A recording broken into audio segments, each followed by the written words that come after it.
টিএসসিতে ত্রাণ সংগ্রহ কার্যক্রম পরিচালনা করছে বৈষম্য বিরোধী ছাত্র আন্দোলনের নেতারা। সেখান থেকে সবশেষ খবর জানাতে যুক্ত হচ্ছেন সহকর্মী হাসান ওয়ালি।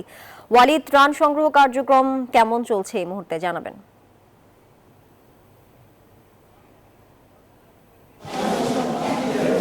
ধন্যবাদ আপনাকে। আপনি আছি এই মুহূর্তে ঢাকা বিশ্ববিদ্যালয়ের টিএসসিতে, এবং টিএসসি আপনি দেখছেন আমার পেছনে কিন্তু ইতিমধ্যে সাধারণ মানুষের যে সহায়তা সেটি কিন্তু এই জায়গাটিতে জড়ো করা হচ্ছে। বাইরে মূলত তারা লিস্ট করে এটি সংগ্রহ করছে এবং ভেতরে এই জায়গাটিতে আসলে সেটি রাখা হচ্ছে। এখানে মূলত আমরা দেখেছি শুকনো খাবার বেশি দিচ্ছেন যারা আসলে এসেছেন সকাল থেকে। আমরা বিভিন্ন শ্রেণী পেশার মানুষ দেখেছি, রিক্সা শ্রমিক যেমন দেখেছি, একেবারে খেটে খাওয়া মানুষ দেখেছি যারা তাদের একেবারে যতটুকু সমর্থ আছে সেটি নিয়ে সাহায্যের হাত বাড়িয়েছেন। এখানে মুড়ি চিরা যেমন রয়েছে, স্লাইন রয়েছে, একই সঙ্গে ওষুধের দিতেও কিন্তু আমরা দেখেছি। মূলত একটু পানি কমে গেলে যে খাবারগুলো সাধারণ মানুষের কাছে পৌঁছে দেওয়া যাবে বন্যা দুর্গত এলাকায়, সেরকম খাবার কিন্তু মূলত সাধারণ মানুষ এই জায়গাটিতে পৌঁছে দিচ্ছে। বৈষম্য বিরোধী ছাত্র আন্দোলনের এই খামেরা তো দাগ হয় কিভাবে? এই যে ভাবি, দাগও যাবে রাগও যাবে, নিন চাকা সুপার হোয়াইট।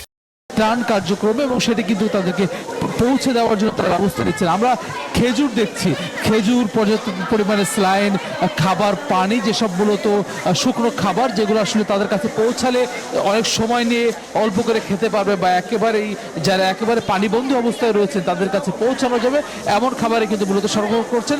এর বাইরে কিন্তু নগদ অর্থও রয়েছে।